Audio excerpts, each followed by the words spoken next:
Guess I'll walk my ass downtown. Well, I'm so sick and tired of feeling lonely. Honestly, I mean, it's changed so much in the music industry. Touring is how you make a living, so you have to do it, you know? It's almost like, you know, now you get this new album that's gonna come out and then you hit the road. And that's how you feed your family. Sweet nothings to me.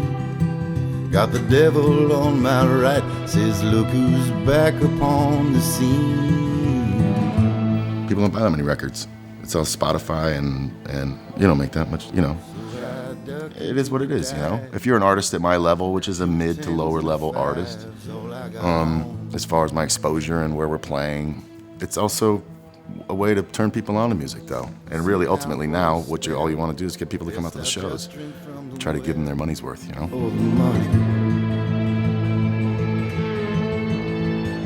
I have different parameters as far as how I want to tour. It's very important to me and my wife and my family that I don't go out for 2 months like a lot of people do. I go out for 2 weeks or less and do it, come home for a little bit, go out again, come home. Singing ba ba da ba ba da ba ba da ba.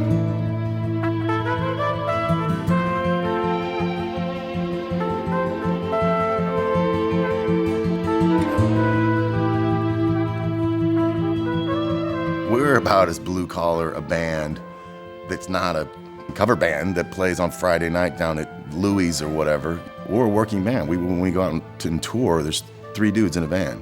Nobody guys, there's no lights guys, there's no sound engineers, no loaders, there's no roadies, it's 3 guys. And we all kind of pitch in. I'm driving the next 400 miles to get to the next show, playing that night. I've cut costs and I do things because I'd rather bring it home to my family. You know, success is all relative, I suppose, but for a long time, when somebody else would be like, God, you know, I'm sick of carrying my shit in, or I'm sick of unloading my stuff, or I think it's humbling and it keeps us honest. But you know, for me, it's worth it. It's about, you know, bringing home the bacon. Singing ba ba ba ba ba ba ba.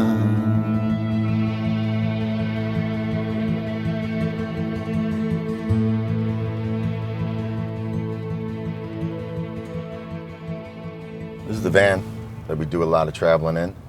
It is a Econoline E150, as they say. A lot of miles on this beauty.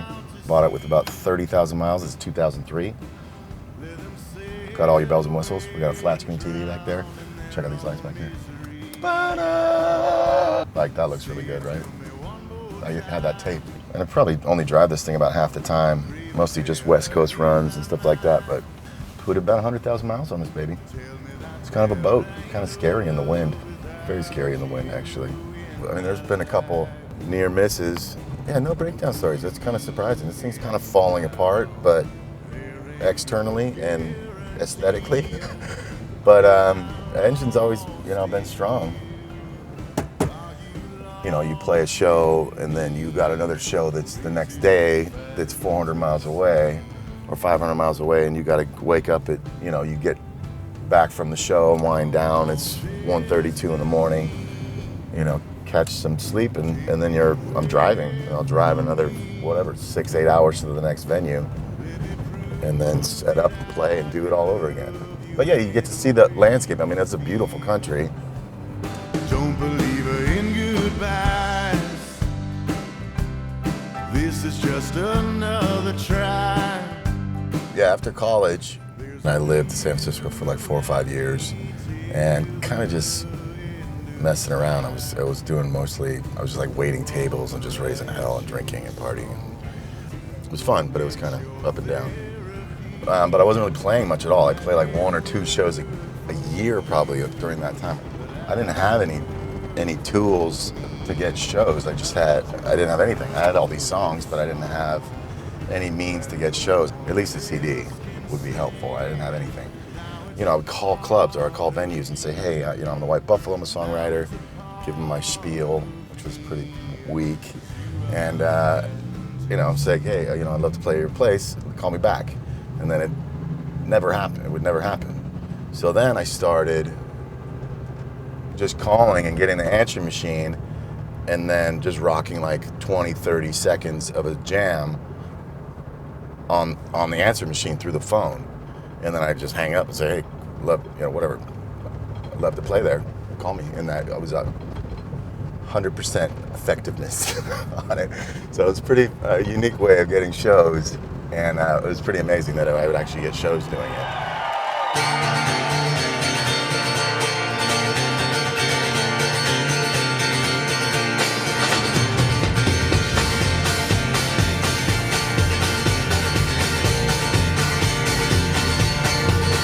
Well, I got 2 weeks of road ahead now. 3 days will I pass along. I'm a long way from California. Gasoline, a guitar, and a song. It's a devil's dream, but dies by the dozen. Pay my dues and the sweat and the beer and the lags. With years of highs and lows and everything in the middle. Get my warm, I better get my money right. Every night, every day, Lord, I'm alone. It's a weird lifestyle.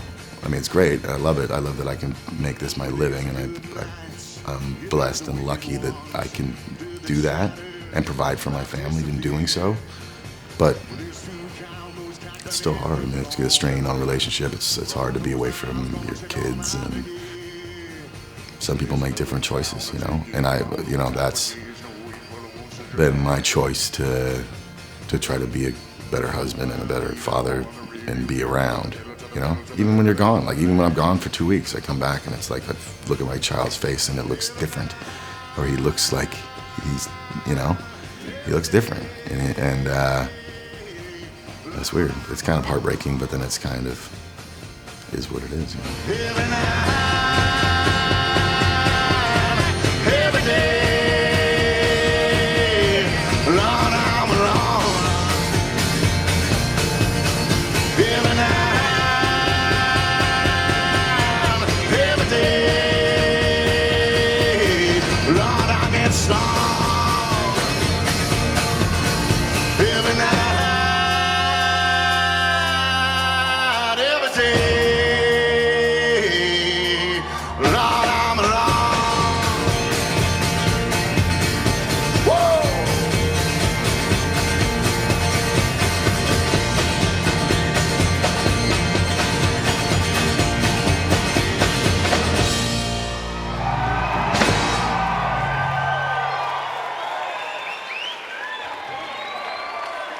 All right, good evening, Ventura. How are we feeling tonight? Thank you guys so much for coming out tonight.